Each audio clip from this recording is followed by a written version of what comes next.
Good afternoon. Today is Friday, May 29th. Hope you're all having a great Friday, and hopefully we have a good weekend ahead for everybody.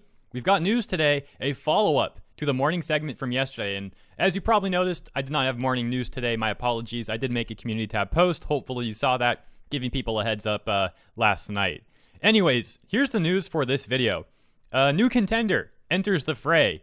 Anaplex USA is now getting involved with the online conventions. Now we have 3 different companies. Although Anaplex and Funimation both got that Sony subsidiary action going on. So let's take a look at this. Anaplex says news. Get ready for Anaplex Online Fest, a special 2-day online event featuring your favorite Anaplex shows happening July 4th weekend and hosted by Sally Amaki.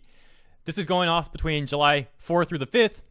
We have Anime Expo saying, we're not able to see you in person this year. Anime Expo will continue to celebrate all things Japanese pop culture with Anime Expo Lite, a free live stream event between July 3rd through 4th. We got Funimation Con, also July 3rd through the 4th. They say this is happening, our first convention, and it's all virtual. Hope you can make it. Right from the gates, I can tell you the big difference to me is that I don't believe Funimation has disclosed if this is going to be a free event or not yet.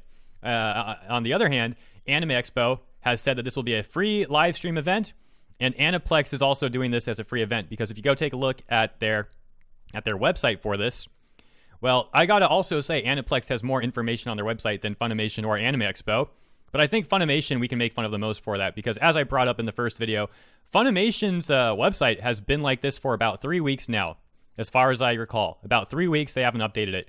Anaplex, they actually tell you what platforms it's going to be on. The stream will be on YouTube, it'll be on Bilibili. They got the date there. They have the MC. They have programs here. Take a look at that. Some different things that they'll have going on, and it keeps on scrolling. And I want to get to the very bottom of this, because here is the event details. So they also provide the event details. Take a look. You got the date there, organizer, co-sponsored by Sony Music Entertainment. This is very interesting, because Funimation, I don't believe they said if they're getting sponsored by Sony. It's a little awkward, isn't it? Isn't that awkward, Funimation? What's going on with that? What's going on with that, Funimation? Why is Anaplex doing a con the same time you are? It could happen. While they both are subsidiaries of Sony, of Sony, well, you know, they can do their own things. But it's very interesting that we see that this is co-sponsored by Sony. And Funimation, man, again, severe lack of information, at least from what I can see. So Anaplex has the most info, and they also go on to say free of charge. And let's go back to Anaplex's tweet, because I actually got tagged by Chris, who has an interesting set of questions for me. Let's take a look. Chris says, hey, Hero, hey, it seems that both Anaplex and Funimation will be holding their own separate online events that are going to be held the same days as Anime Expo. Do you think this is a coincidence? I will answer that one first, and then we'll go to the second question. First question here, do I think it's a coincidence? I think it's a little too coincidental to be a coincidence. I don't think it's just a coincidence.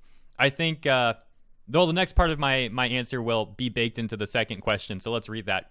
He also says, Hero, hey, do you think that both Anaplex and Funimation wanted to hold their own conventions on the same exact days to try to see which of them would get the most viewers? I don't think that's really it.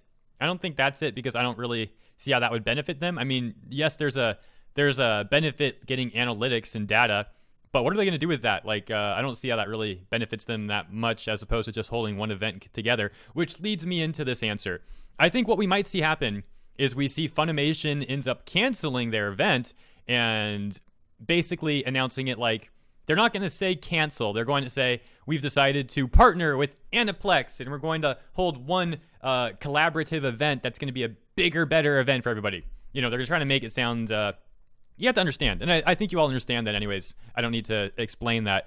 But a company's not just going to say, you know, they're going to frame it in the most positive way possible for them. So there's a good chance Funimation cancels their con, they bake it into Anaplex's con, and Funimation spins some narrative saying that this was the best option, which, to be fair, it might be the best option, because I don't think Funimation would hold a very good convention, and I guess we'll leave it at that. So I hope those answers are somewhat sufficient, Chris, and sorry to you and everyone else for how rushed this video is, but to be fair, there's not too much to talk about. That's the update. Now we have Anaplex entering the fray as well. We'll see how it goes. Some theories on, you know, what will happen. Funimation maybe dipping out. Let me know what you think about all of this in the comments below. I will take a look. I'm going to get to work on the next few segments, and hopefully the one for tomorrow morning. So again, kind of rushed right now, but it is what it is. We'll get through it. Hope you guys have a great rest of the day, and I'll catch you next time.